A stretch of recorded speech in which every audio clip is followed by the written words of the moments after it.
turn this on. That is running. I saw the video of the guys doing the line bar, and I said, I remember that. Years ago, my grandfather was talking about using the line bar and straightening up the tracks. But when I got there, the machines were coming in, Yeah.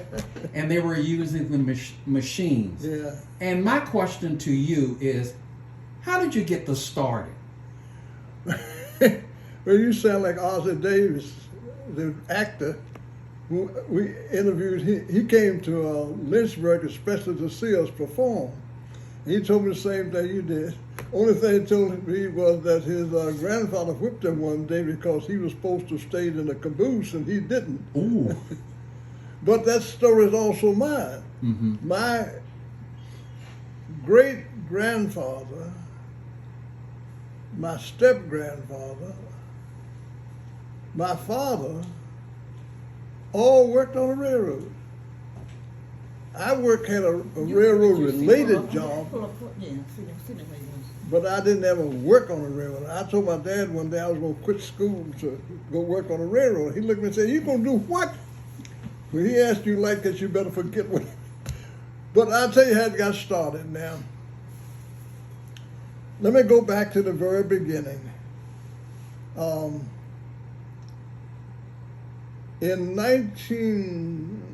Start from the beginning now. Okay. Sometimes I go into details sometimes. That's good. In 1960, I was always interested in history. One of my teachers at high school had us to write doing Black History Week then. You're talking about in the 40s, late 40s. And we had to write something on somebody, some black person from Clifton Forge who had done something. That's where I'm from, Clifton Forge. You ever heard of Clifton Forge? Yes, we've been there. And we never heard of nobody from black person from Clifton Forge ever done anything. And of course we had two doctors there and some teachers, and college-trained ministers. That ain't no man. Talk about history. And told us to talk to some folks, older folks. And I did, and in my neighborhood, a lady told me about, I'm 92 years old, I can't think. Take your time. A lady from Clifton Forge who was the first black woman to get a PhD in animal husbandry. We never heard of her.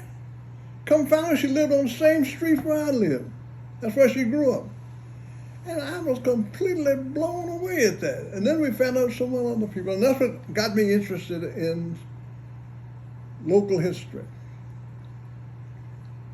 Well, I got in college, I got some teachers that pushed that same kind of thing. And I hadn't planned to. Some of my teachers tried to push me to take a major in history. I don't want to do nothing like that. I want to teach school, and all that stuff like that. I was in building construction technology. That's what I wanted to do. And then I found out they were asking for teachers, and I wasn't interested in teaching building. I was laying around, when I graduated, I was waiting to be called to the service because I had been deferred a couple of times. Dad said, "Why don't you let them take you off a job, and then you got something to come back to." Hey, that wasn't a bad idea. I looked at the next teaching job I was offered, and I had already turned down some because school had recommended. I got a letter from some guy from Buckingham, a place called Dillwyn, wanted a building trade teacher. I'm going to have to check it out. And I liked him. He was a nice guy and everything. I took the job and got a room. About 6 weeks, 2 weeks later, I had to come back to start teaching. And my dad asked me, "How you like Buckingham?" I told him, "I don't. I am out of this godforsaken place. There ain't nowhere I want out of it." Well, 2 weeks after that, showed up. That was the end of everything. Here I am. All right, now in 1964, I got involved in politics and voting and all of that stuff. I was attending a conference at Virginia State for the few black elected officials we had then, actually the first ones. And I had a picture of the last Reconstruction legislators. Get the Hidden and Forgotten show, please. And I looked on there. Guy sitting on the end that said was named Caesar Perkins, and he was from Buckingham. He was a legislator. Now wait a minute. Nobody ever heard of it. I came back here, nobody ever heard of him. Of course, a couple of the old folks, real old folks, knew all about him. Mm-hmm. And I saved that picture. Then I began to pick up some other stuff about Buckingham. More and more and more. Then I'm coming to the Londonbar gang now. Then I turned to Caesar Perkins show somewhere in there. Go ahead, and by, during the bicentennial, they wanted the Congress passed a law that for the American bicentennial wanted everybody, cities, counties, everybody to do something historical and to form a commission to make the plan. They did. Buckingham had a commission. They invited people to come. Now, I had gotten in a little trouble with some of the folks here, and I wasn't invited to the meeting. I went anyway.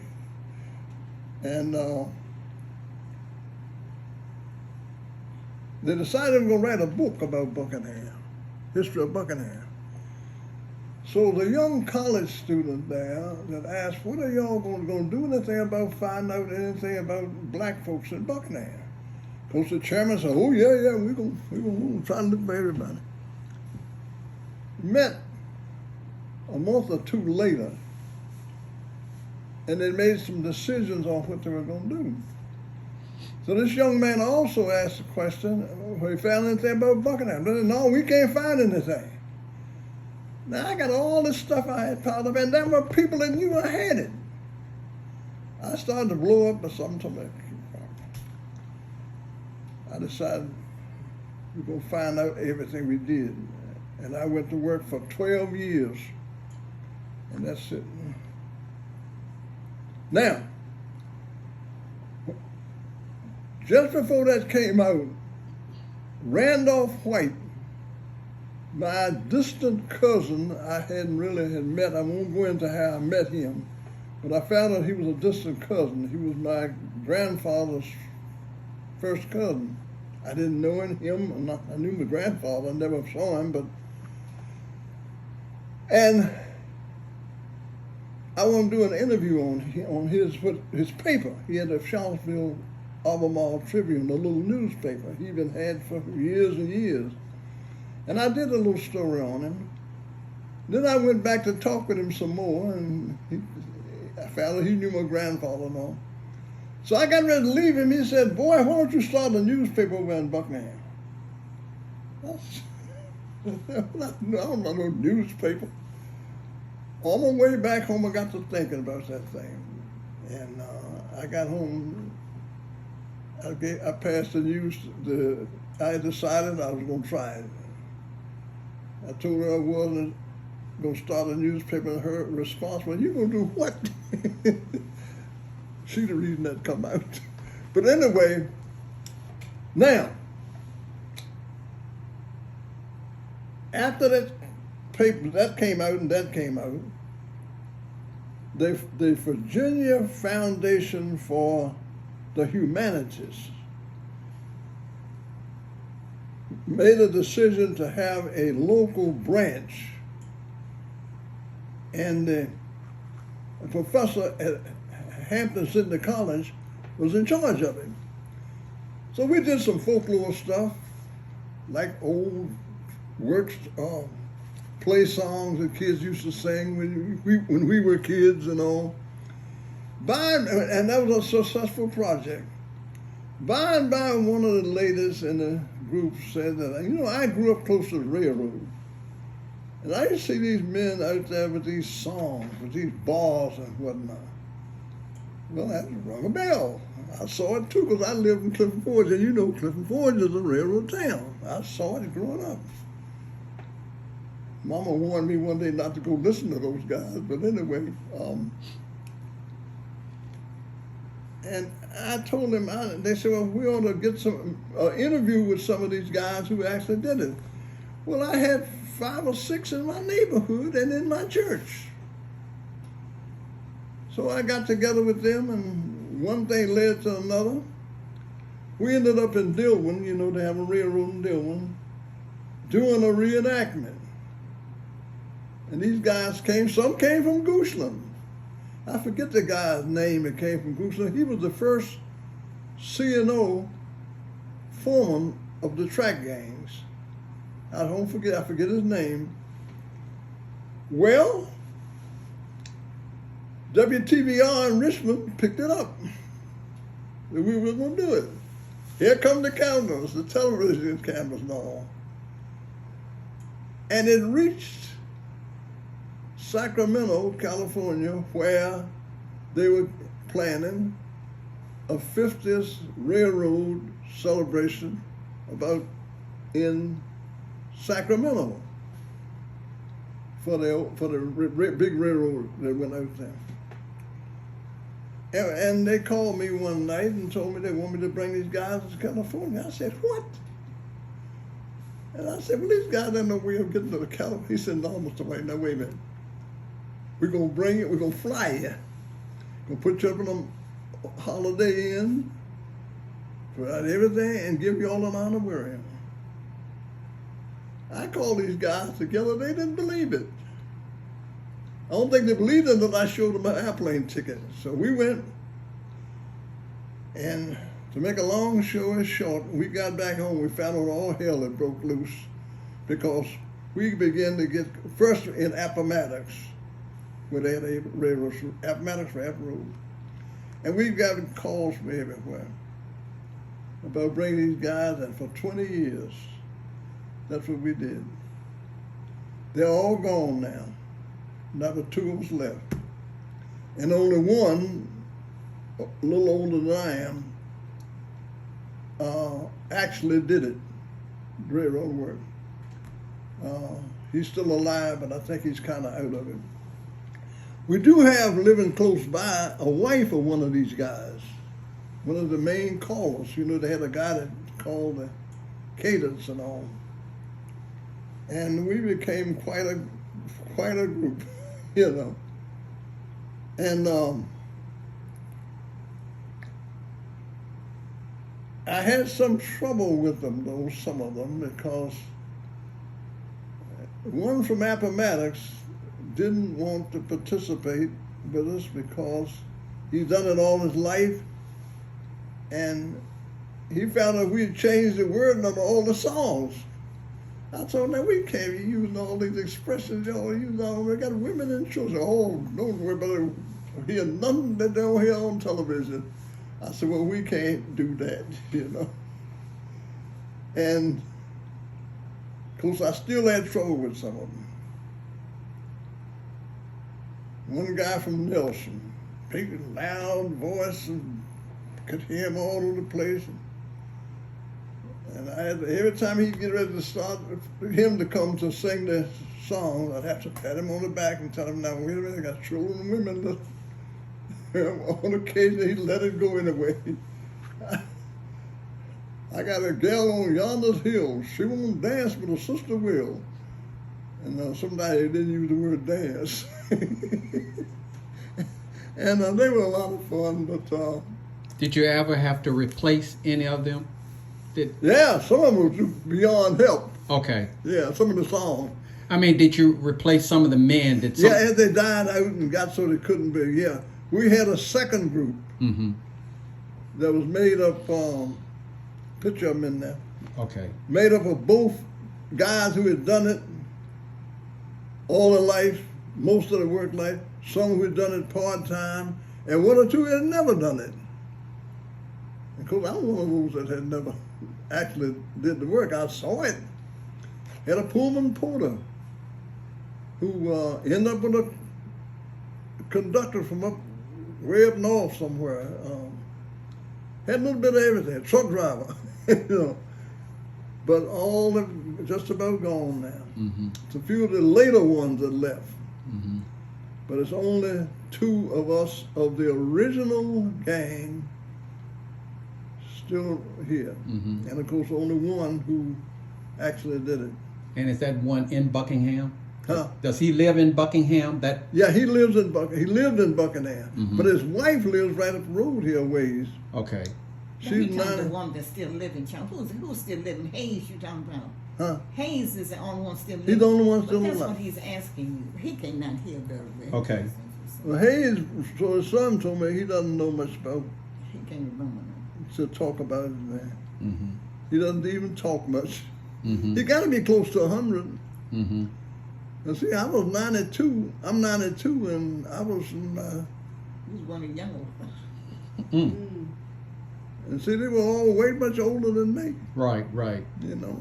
Mm-hmm. So he got to be close to 100. Mm-hmm. And he talked about doing it back in World War II. So he was a grown man in World War II. Mm-hmm. And, but he was really good. He could shake that ball. He taught the others how to do it. Mm-hmm. And, but they were something to watch. Yes. Yeah. I saw you guys in Richmond. It was at the folk festival. It was back in 90 something. Yeah. Y'all came to Richmond, and I was admired. And after I saw the video, I said, I was surprised that when I called the number, you answered the phone. Yeah. I said, the number is still in existence. Yeah. So now it's just giving me the opportunity to interview you, which I am going to show this to a lot of people. Okay. This interview, and I'm trying, and I would like to. I'm going to try to see if I can get some young men to try this. Mm-hmm. I'm going to try it. Hopefully, I will be successful, but I'm going to try it. Well, we got the tools here. Very good. Yeah, we got all the tools, That is good. and or most of the tools. We Right. got the bars. Yes. We got the jack. We got the tapping fork. Know exactly We got what that is.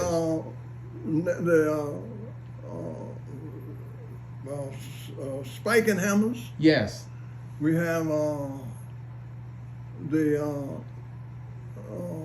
spike puller, red big. Long Yeah. handle. Yes. They call it a Widowmaker or something. Mm-hmm. They had different names for all this stuff. Right. Right. We had trouble, at least one or two of us, and I began to have trouble with it. People began to ask me, y'all are Gander dancers. When y'all gonna dance? Well, what are you talking about? And they call them Gander dancers. And people go ask me when they're gonna perform a dance, or when they're gonna. There was a singing group. I said, that's not. It's a railroad reenactment. And I come to find out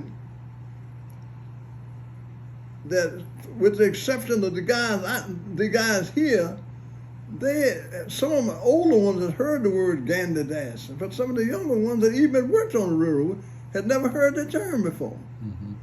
And they said, why they call us dancers? It's a long way from dancing. Mm-hmm. And so it has been suggested that I get some guys together to try, some young guys. Most of them are going to kill one way or the other. They want. One of my men said, no, he'd be able to leave. First thing they do, they want to sell the tractors and buy some dope or something. But he said that they're not, you can't get the young people no interest in nothing like that. There's too much work to it, Mm-hmm. you know. And but I hope he's successful.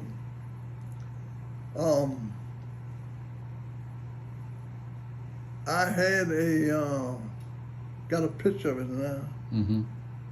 I had a red truck, double-seated pickup, and I made a camper that looked just like a caboose. Mm. And we got stopped on the road. People walked by and hey, stopped on. I'm gonna take a picture. And goes later on. I always have been in love with the railroad. I got sitting right up there now, an old, what looks like an old railroad engine, but it's a barbecue pit. Oh, yes. But anyway, I hope you have success in this. Any way I can help you. Thank you. Yeah. Yes. I just know a lot from them Mm-hmm. and what I saw. Mm-hmm. And did you ever visit RF&P Railroad? Did you ever Did you ever go to RF&P Railroad, the station? In Fredericksburg. The one in Fredericksburg. Yeah. Okay. I forget the guy's name. Okay. And I got a real large picture down there. Being in Fredericksburg. Right. Mm-hmm. Somebody goes, great big picture. I got it downstairs. Mm-hmm. My thing now, again, I'm talking about 92 years old. I have accumulated a pile of stuff about the railroad, African American history from this and that, and I hope I'm around long enough to put this stuff in a museum. Mm-hmm. And we got them working on something now.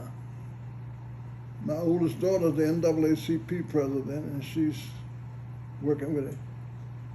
But I'm so afraid that all this pile of stuff I got, it might get me called a junk one of these days. Because my great-grandmother was an ex-slave who spanked me occasionally. Had all this stuff left from slavery and books. And when she died, older people, my mother and some more of them, went in the house and cleaned the house out.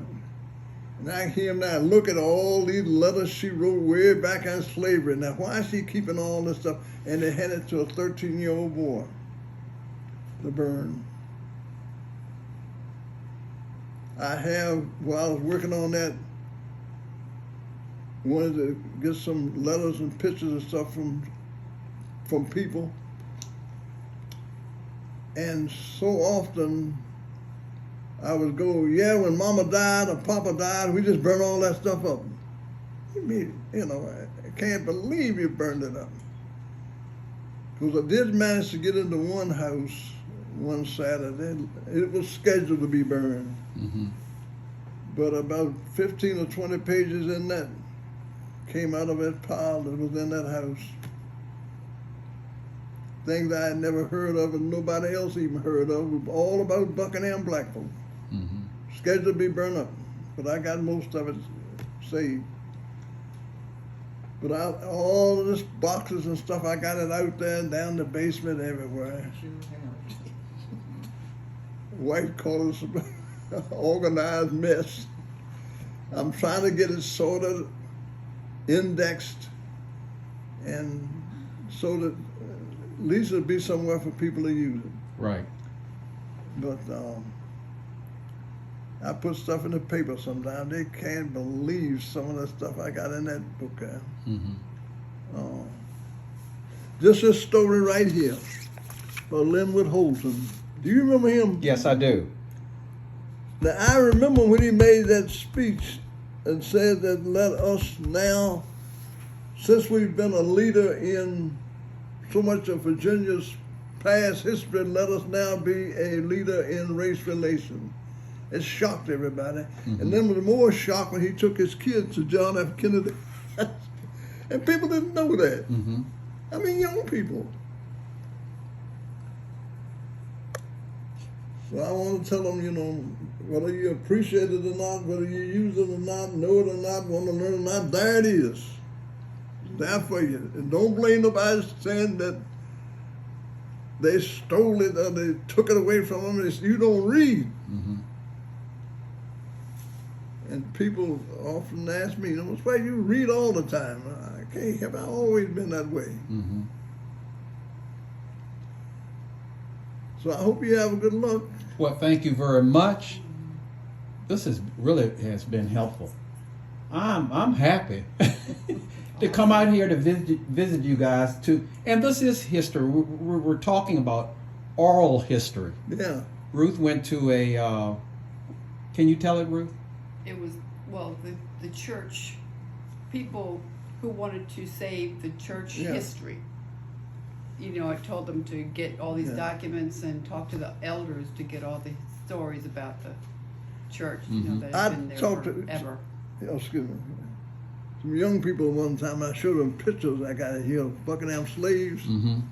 Hey, wow, they look like us. I thought, you look like them.